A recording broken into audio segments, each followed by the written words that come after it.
Hello, everyone. Welcome back to our weekly Sunday meeting.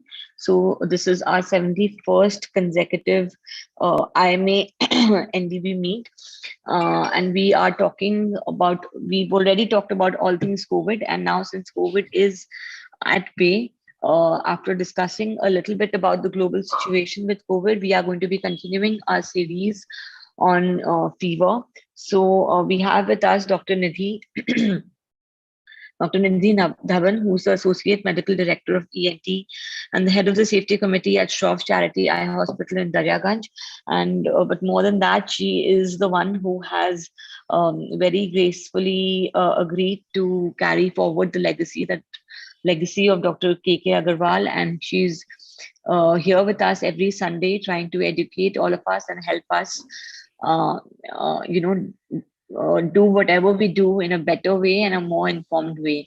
So thank you, Dr. Nidhi Dhawan, for being here with us. And now, without much delay, I would hand it over to you to start the session. Over to you, Dr. Nidhi.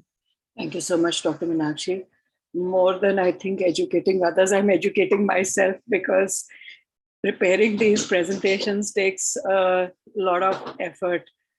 But I'm so grateful for this opportunity. And so today, as we generally do, we will start with the COVID update, and then we will go on to tropical fevers. We will complete dengue and begin enteric. Enteric is itself such a big topic that doing it justice in 10, 15, 20 minutes is not, it's not fair. So in the global situation, we can see that the daily new cases all over the world seem to be dropping now, as do the deaths. But we also see that, each time the peak has happened, it has not quite gone back to the baseline in the world. So this just shows endemicity setting in, that it continues to be present, but it peaks in cycles of 3 to 4 months. And we have to wait whether the next peak comes or whether we are finally done with it. Similarly, if we see the death rates, they seem to follow the peaks by 2 weeks. And they are also showing a similar pattern that the total number of cases does. In fact, if we look at what is happening right now in terms of variants and sequences, almost 100% of the world is with Delta variant right now. Delta variant in France, Australia, Austria, Italy, India, UK, Germany, South Africa, US, this is all 99 to 100%. Brazil is showing the Gamma variant, and Canada is just beginning to show the Gamma variant. The South Africa and US also have a patch of iota. But for good or for bad, the Delta variant, being so virulent, infects almost everybody that it touches. So it has not let these other variants occupy much real estate. In a way, that is good, because severity of Delta after vaccination or even before vaccination is not as bad as some of the other strains. It's only the numbers which were overwhelming, but not the severity of disease. So if we see the evolution of the outbreak, the orange one is India, the green one is US. India is come down, US is coming down. Brazil has never really, I mean, it's like up, down, sawtooth kind of a pattern. And Turkey has shown some peaks.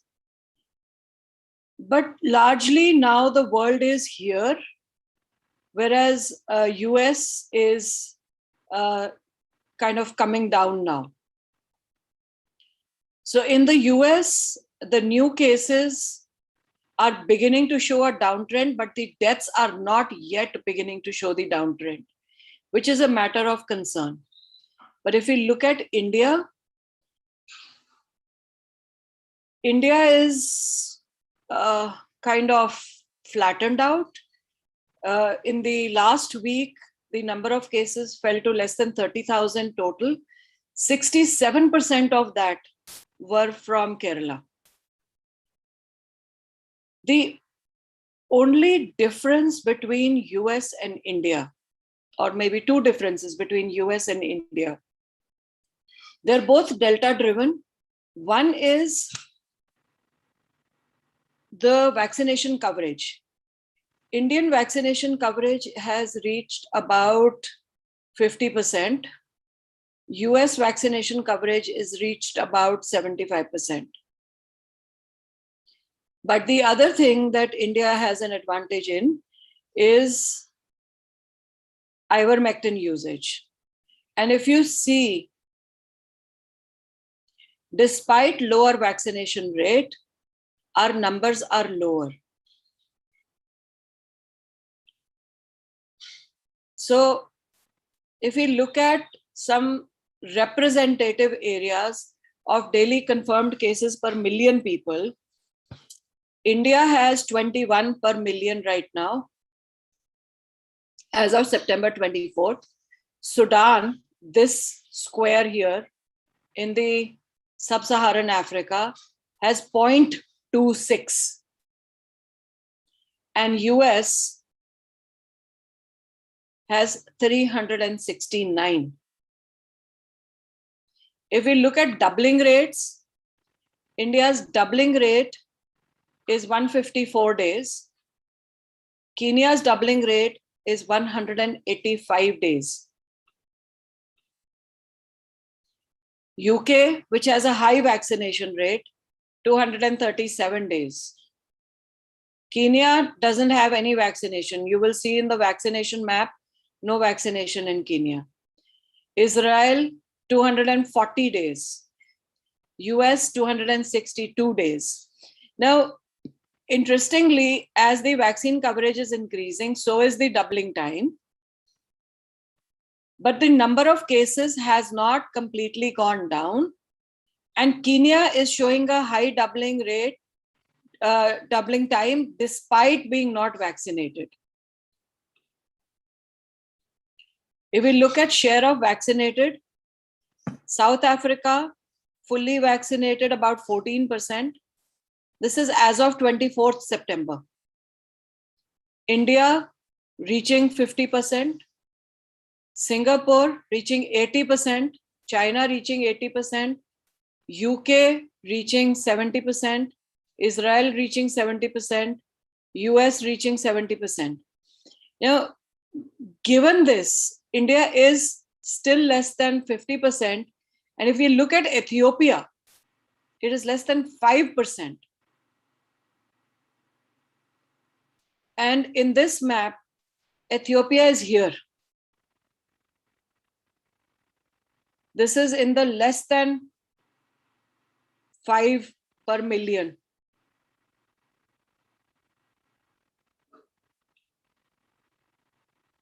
Total vaccine doses given, we know that we have the maximum number of doses given, even though our coverage of population is as yet just 50%. US has nearly covered 60% of the population. There are some countries which are less populated and which have covered more. So you see here the entire continent. Least vaccine coverage, maximum HIV and immunocompromise, and ivermectin usage. No emergence of variants from here. and least number of new cases per million here. That's not to say that you shouldn't get vaccinated, because vaccine is definitely the way forward. But there is something which is going in favor of Africa, and that seems to be the usage of ivermectin in the last 35 years. This is the, again, share of people who have received at least one dose. So here, 90% in China, 80% in US, 60% in India, and less than 10% in most of Africa. If we look at India, as of 24th September, I told you that it has fallen below 30,000, which is a very, very healthy sign. However, the thing is that it is about 62% from Kerala. That is not showing any change. If we look at this, Uttar Pradesh, 28 new cases, Andhra Pradesh, 1,000, Tamil Nadu, 1,000, Karnataka, 700, Kerala, 17,000, Maharashtra, 3,000. All these places are still showing Delta. Goa has nearly 78% vaccine coverage with at least one dose using ivermectin. Graph is going down. Delhi has nearly 60% vaccine coverage using ivermectin. Graph is going down. Kerala has nearly 70% vaccine coverage, not using ivermectin. The graph is not even showing the signs of flattening. And here also it is Delta. If we look at COVID cases in India, active cases are 0.9, cured, discharged, or migrated are a majority, nearly 98%, and deaths have been less than 2%, less than 1.5%. Total samples tested till now, you can see that number, 55 million. Number of samples tested on September 24th is 15 lakhs, 65, nearly 16 lakhs. So testing is still on. And interestingly, now home test kits have been introduced. And if any of you has any experience with those kits, I would love to hear about that. But I think that's a good step forward, because CDC is now not testing unless you need hospitalization. So we will not get true numbers from US. If we look at 100% coverage of first dose among 18 plus population, first dose, Lakshadweep, Chandigarh, Goa, Himachal, Andaman, Sikkim, these are all states which have nearly covered their population and which have covered at least one dose 100%. So if we look at Goa, Goa's graph is going down. If we look at Chandigarh, graph is going down. Himachal graph is going down. Sikkim, it is kind of flattening now, but it will begin to go down. Lakshadweep, it is going down. So vaccination definitely helps. Now we'll come to tropical fevers. We'll finish what we had started with dengue, and then we will move on to typhoid. We will kind of introduce typhoid today, and we will then finish typhoid in the next one. I think one whole day will be needed for typhoid. So common tropical fevers that we see here are malaria, dengue, which make the majority, and then typhoid, scrub typhus, leptospirosis, and chikungunya. Most of these come with high-grade fever, headache, body pain, and some respiratory symptoms, which which makes differentiation between them clinically slightly challenging. Most of them have general treatment plans that can be initiated before you reach a complete diagnosis. So if we look at the incubation period, the short incubation period diseases are dengue, chikungunya, SARS. The intermediate ones are malaria, typhoid, leptospirosis. Long are brucellosis, leishmaniasis, and hepatitis. And variable are filariasis, brucellosis, amoebiasis. All these, it is good to keep this incubation period chart in head when you're coming to a diagnosis.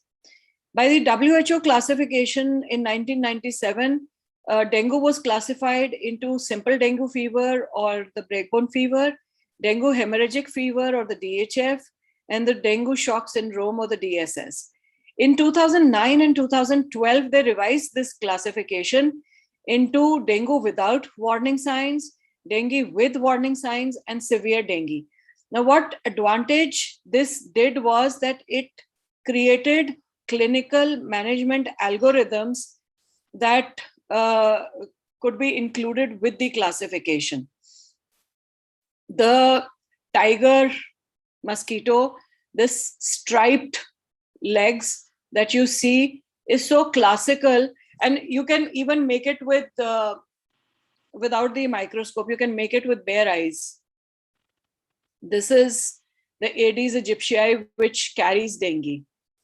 So criteria for dengue, for probable dengue, is if you live in an endemic area or have traveled to an endemic area, fever, and any two of the following criteria: nausea, rash, aches and pains, positive tourniquet test, leukopenia, and any of the warning signs. Leukopenia is important here. In the warning signs, there is abdominal pain or tenderness, persistent vomiting, clinical signs of fluid accumulation like pleural effusion or ascites, mucosal bleeds from gums, nose, or in the urine, lethargy and restlessness, liver enlargement more than 2 centimeters, and increasing hematocrit with rapidly falling platelet count. These are warning signs. Criteria for severe dengue are signs of plasma leakage leading to shock, fluid accumulation with respiratory distress in and around the lungs, severe bleeding, severe organ involvement of the liver, CNS, or the heart and other organs. The clinical course of dengue is,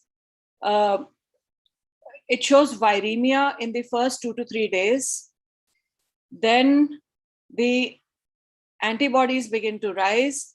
Initially, it is IgM. As it reaches chronicity, IgG adds in.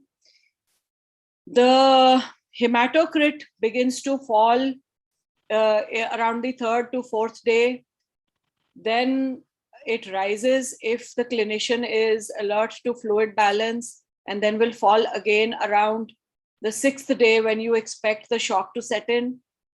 The platelets are normal at first, and in this phase where the hematocrit is rising, this is the critical phase. They fall to the lowest, and then in recovery, they begin to rise again.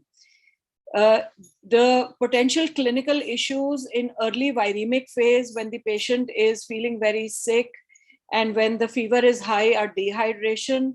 In the phase in which the platelets fall, it is shock, bleeding, and organ failure.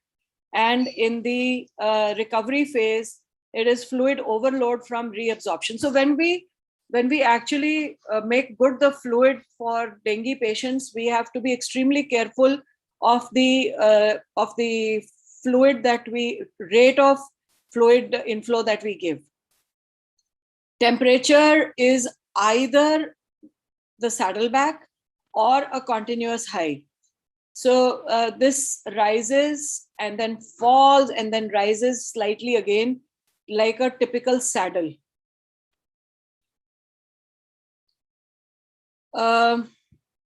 So the regional lymph nodes also tend to get involved with the initial mosquito bite. If you look at this, the initial local and regional immune response is with dendritic cells, which are incidentally the ones which get most affected by dengue, and platelets which get affected by dengue, megakaryocytes. The dendritic cells, the CD4 cells, the natural killer cells then carry the virus disseminated, and there is immune amplification. The cytokines that are released cause VEGF and angiopoietin 2 and 1 to go into imbalance and cause the shock syndrome. So here again, we have TNF alpha, which will cause the rise in CRP. We have interferon gamma, which releases IL-10, which causes VEGF increase. So there is similar pathology here that is happening, that happens with COVID. Ceplactin would work here. So in the clinical course, the first 3 to 14 days could be, after the mosquito bite, could be the incubation period. Viremic or the febrile phase lasts anything from 2 to 7 days. Critical phase is from day 5 to about day 7. If you note, the critical days in COVID are also about day 5 to day 10. The convalescent phase, if recovery sets in, will set in from about day 7. And in COVID, it sets in about day 10. The symptoms of dengue, as we have seen, are severe headache, retroorbital pain, body pain, it's called the breakbone fever, cramps, restlessness, nausea, vomiting, and altered sensorium, and body rashes. So the rash looks something like this.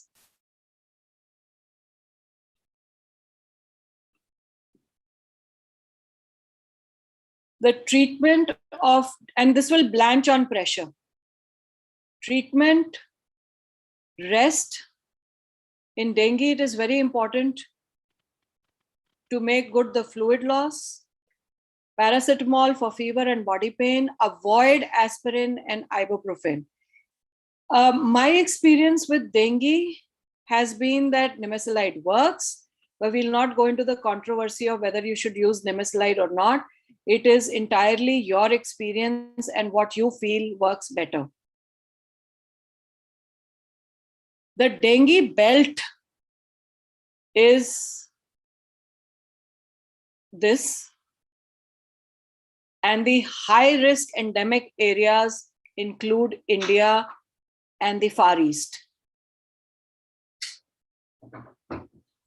So WHO says that the clinical features that lead to diagnosis of dengue are continuous biphasic fever lasting 2 to 7 days, bleeding tendencies from nose, gums, skin rashes, or positive tourniquet test, thrombocytopenia of less than 100,000 per cubic millimeter, and rising hematocrit or evidence of plasma leakage. The warning signs are unremitting abdominal pain, persistent vomiting, clinical fluid leakage, mucosal bleeds, lethargy and restlessness, hepatomegaly, and labs which tell us that shock might be setting in. When there is in the clinical course, if you see the primary infection is not associated with antibody formation very quickly, the secondary infection results in formation of antibodies, initially IgM and then IgG. This begins to rise around the 6th day. And why this is important is because in dengue we see antibody dependent disease enhancement. So this is very important, that if it is a second infection, which is also the reason why we do not immunize in dengue, though there is a vaccine which has been approved by FDA, but we do not immunize in dengue because it creates antibodies and could cause antibody dependent disease enhancement in the infection then. The T lymphocytes in primary infections show a slight rise and then fall back. In secondary infection, they rise sharply and then fall back. The non-specific or innate immune response increases both interferon gamma and 1 beta and increases NK cell activity. The dissemination of infection shows the symptoms appearing between 2nd to 7th or 8th day. The days between 6th to 10th are the period of high risk for hemorrhage and shock. So febrile phase is 2 to 7 days. The critical phase is 7 to 10 days. And then there is a period of recovery. The fever is typically saddleback, and in the critical phase, we actually go down. This is the time not to become complacent. The platelets are the least in this period and need to be followed. For 2 days, if the platelets are showing a rising trend, only then you should discharge the patient. So WHO divides for the management protocols dengue patients into group A, B, or C. Group A are the ones who do not have any warning signs, who are able to tolerate oral fluids, and who are able to pass urine at least every 6 hours. These patients are good for home management. Group B have any comorbidity. These are the patients who have either pregnancy or extremes of age, have diabetes or hypertension or obesity. Now notice these are the same ones that we consider in COVID. There are social criteria that WHO includes in group B, which is if the patient is staying alone and has no care provider, or is living far and cannot reach care quickly enough. There are any existing warning signs are also included in group B. Group C are the critical patients. These are the ones who have respiratory distress, severe fluid leakage, or evidence of shock, evidence of multiple organ failure, or bleeding.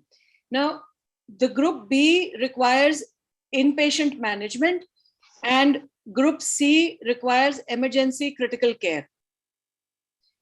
When we find that the patient's hemodynamic parameters are getting deranged, we have to start isotonic solutions like normal saline or ringer lactate at, and this is important, this is critical, at 5 to 7 milliliter per kg per hour for 2 hours, and then reduce, because these patients can easily go into fluid overload also, and then reduce according to clinical response. Gradually reduce infusion after the critical phase when urine output is stable and the parameters become stable. The criteria for discharge are improving hematocrit, increasing platelets, no fever for 48 hours, no respiratory distress, and clinical improvement noted over 48 hours. So even if the patient has been okay for 1 day, he is not discharged from care, everything has to be noted for 48 hours. Now, given the fact that dengue is the breakbone fever, how do we differentiate dengue from chikungunya, which is the other fever which causes pains and aches? So the duration of disease for chikungunya is 1 to 2 weeks, and the duration in dengue is variable. It can even go on up to 4 to 7 weeks. This came as a surprise to me, frankly, because I thought that chikungunya is of a longer duration. Initial symptoms in chikungunya are fever, joint pain, muscle pain, headache, eye infection, and rashes. Whereas in dengue, it is fever, joint pain, headache, and rashes. So back pain is significant in dengue, whereas rashes and eye infections are more common in chikungunya. Joint pain and muscle pains, the chikungunya involves peripheral joints, hands and feet. Swelling is also present in the body and pain is high in the morning. Dengue is classically back, arms and legs, so it involves the whole body, and it causes extreme fatigue. It doesn't show any diurnal variation. It is just breaking your bones when it comes. Skin rashes. In chikungunya, the rashes are more on trunk, limbs, face, palms, even the palms. The rashes in dengue are limited to face and limbs. Possible complications. In chikungunya, we have known patients suffering from joint pains even up to a year after the initial disease. In dengue, the life-threatening complications like shock, breathing difficulty, heavy bleeding are immediate and during the disease course. So for specific lab diagnosis, heme agglutination inhibition test is used, in which the heme agglutination inhibiting antibodies are tested. Complement fixation test is not the usual. Neutralization test, IgM ELISA, which is an acute phase, IgG ELISA, which is a chronic phase test, and NS1 antigen test, which is rapid diagnostic test. So these are for the lab diagnosis, but we can totally make a diagnosis of dengue with the clinical picture, with falling platelets and with rising hematocrit. Now we will begin enteric.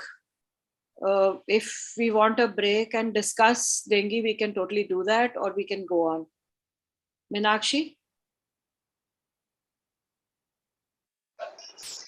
Yes, ma'am. So if there are any questions, you can just raise your hand or you can put it in the chat box and we would be happy to discuss the queries and the questions. If not, then we can continue with enteric fever. So, Dr. Kiran, yes, you can. No, I just wanted to stress that in chikungunya, joint pains last for very long time. Like post-COVID, many symptoms are there. So same way, chikungunya joint pains, they last for long. Right. I just mentioned that they can last up to a year or more after. Yes, yes. Yeah. And Dr. Kapoor is asking, can Meftal be given for high fever? Yes, it can be.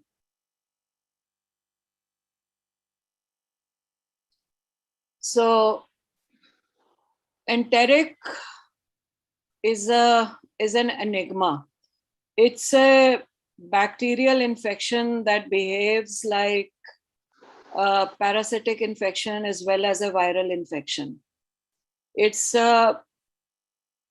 it's either self-limiting gastroenteritis or it causes invasive systemic typhoid fever.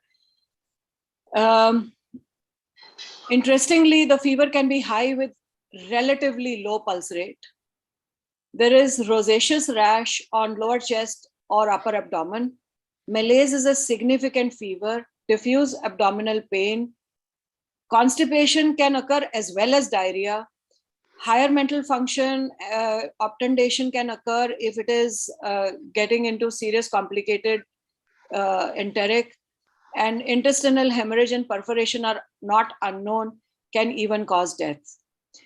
The common salmonella which causes gastroenteritis like symptoms are enteritis and typhimurium.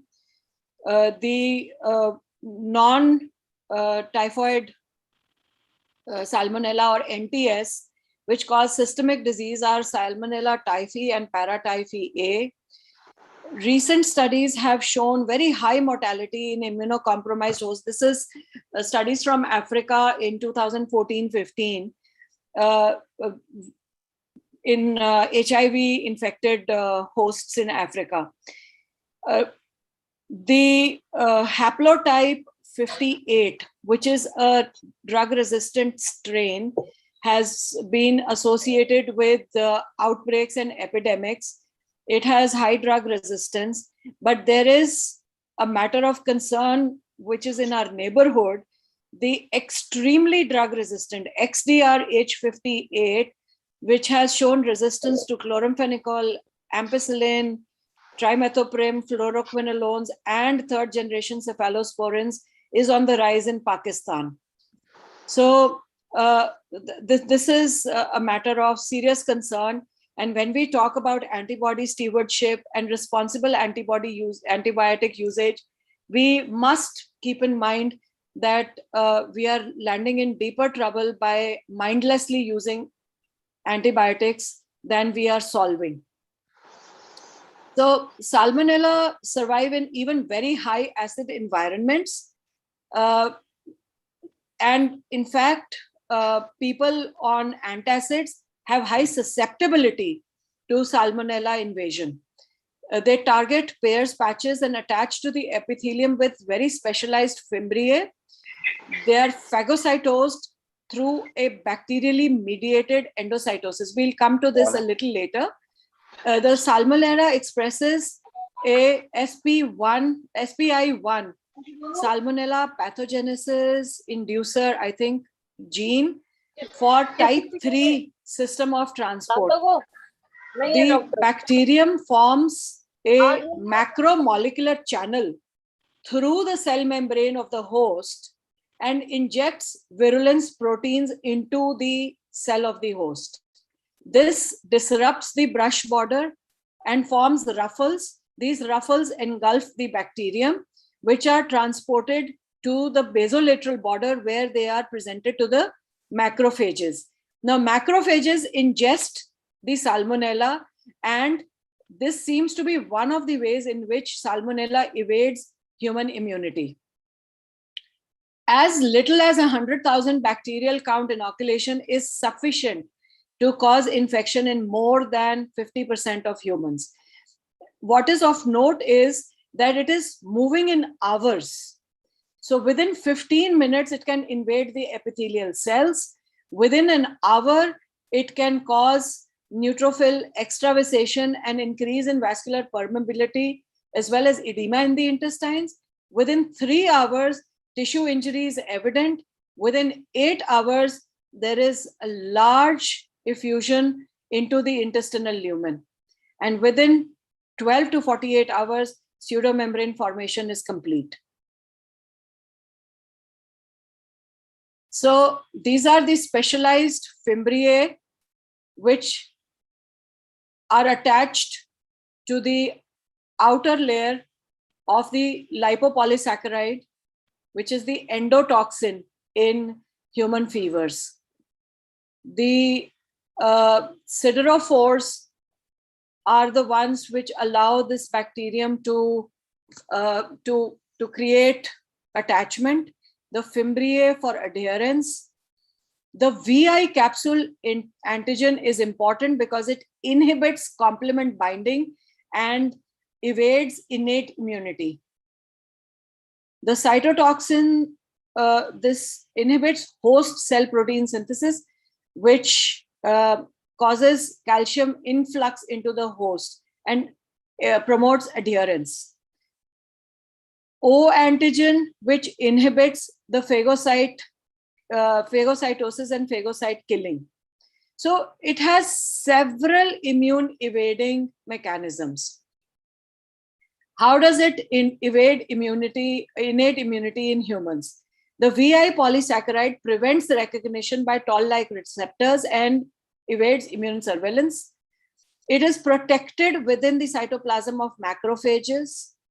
The Salmonella pathogenicity island 2, we had taken SPI1, but SPI2 also codes for prevention of attachment of other intracellular oxidizers. NADPH oxidase and NO synthase cannot enter the vesicle which is carrying the salmonella. The SPI2 also codes for another type 3 transport channel. Now this is intracellular. The SPI1 codes for extracellular type 3 transport channels. So they enter the initial intestinal cell through SPI1, and within the cell they use SPI2. So they inject SSEG, SSEF and CFA into the vacuole, altering macrophage cytoskeleton. So the bacteria is then carried by the cytoskeleton to the Golgi apparatus, where it multiplies using the host machinery. At the initial stage, it is the IL-6, IL-8 and TNF-alpha which are released. At this time, Meftal-P will totally work. It will work better than paracetamol. The second stage, where it has already been phagocytosed by the macrophages, IL-1, IL-6 and TNF-alpha are released.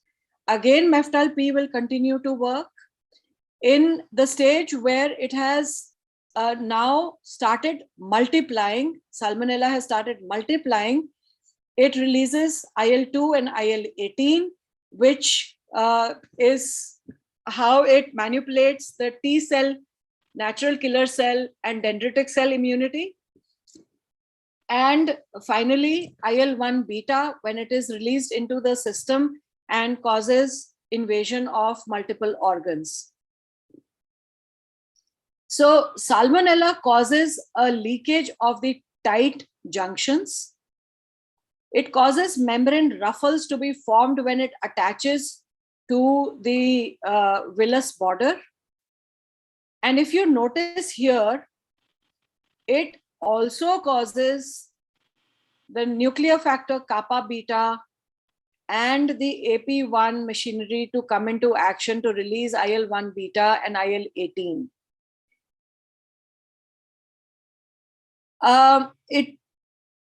It's conjectural. I have not read it anywhere, but if nuclear factor kappa beta and AP are involved, then ivermectin should totally work here also. But I have no study to corroborate that, and I can find out whether that will work or not, but it could. The leakage causes polymorphonuclear cells to leak into the extracellular space and cause the formation of pseudomembrane. So it does say ivermectin's work, but I have not read this anywhere. The typhoid toxin provides a window to the typhoid fever, and this is a study from 2016. This is a study that I wanted to go into the detail of. I'm just kind of touching the bare surface here, and we will take this up later in the next session. So it's the endotoxin which is causing most of the effects of Salmonella, and we would need to really go into much more detail to understand the pathogenesis and hence come to the clinical management. I would stop sharing now, and it would be. So the best time for the NS1 test is when you have rising viremia around the 5th day here. So the NS1 test will be best done around the 3rd to 5th day.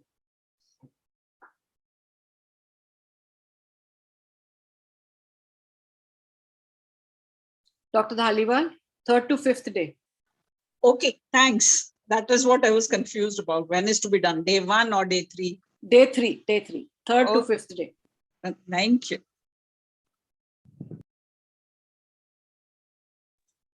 And what about dengue serology, IgM, IgG? IgM, IgG will only start happening again 3rd day onwards, but initially the levels are very low.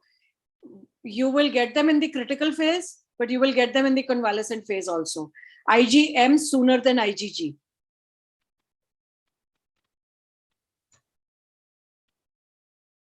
Heme agglutination you will get in day 1 and day 2 also.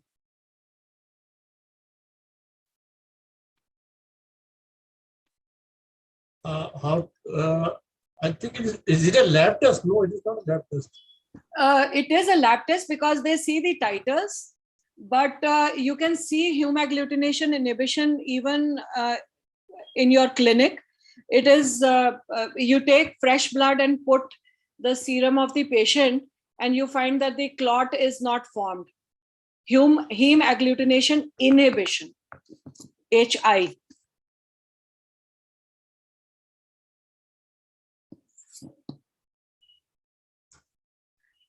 So the floor is open for questions. If there's anyone who would like to discuss something or if there's a case.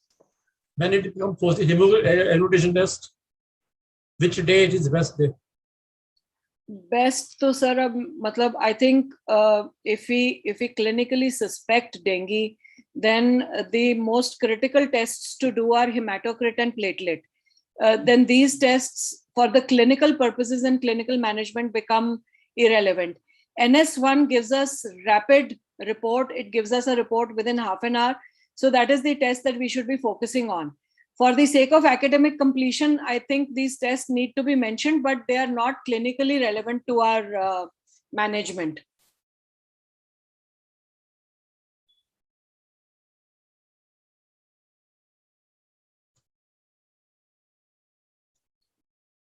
Interestingly, I'm seeing a lot of patients who come with, and I think Dr. Meenakshi also mentioned last time that patients coming with fever, cold, cough, and we are withholding at the moment doxycycline in the first 3 days.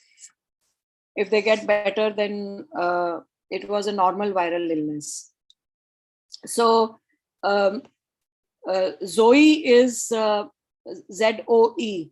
Zoe is a app-based surveillance that UK is following on its patients. And they have released a lot of data on symptoms of COVID. And their recommendation is that 2 years ago, if you had a cough, cold, and fever, it would be considered a harmless flu. But today, if you have a cough, cold, and fever, then you should stay masked at home, isolate till you're sure that it is not COVID. And if the home testing kits are as cheap as 500 rupees, then we should be using them. But giving the patient a clear check that this was not COVID requires us clinicians to be alert to the fact it could be COVID, even if it is a mild one. Absolutely. Good morning. I am Dr. V.K. Arora. Ji, sir. Till what day NS1 comes positive? Suppose a patient comes on the 7th day. Sir, I'm not sure. I think Meenakshi will answer that. NS1 should be positive till day 7, day 8. I'm just confirming that. Because this is a virus associated. It is non-structural protein. So it should be only in the viremic phase, but I'm not sure. It should be there, but some people say that in first 3 days, the chances are much more. So the third day, it is rising. Day 7. After day 7, NS1 is not recommended. Yeah. Yes, yes. I think Up to 7th day, we can do. Serology is beneficial. After that, serological test would help. Yes, after that, serology.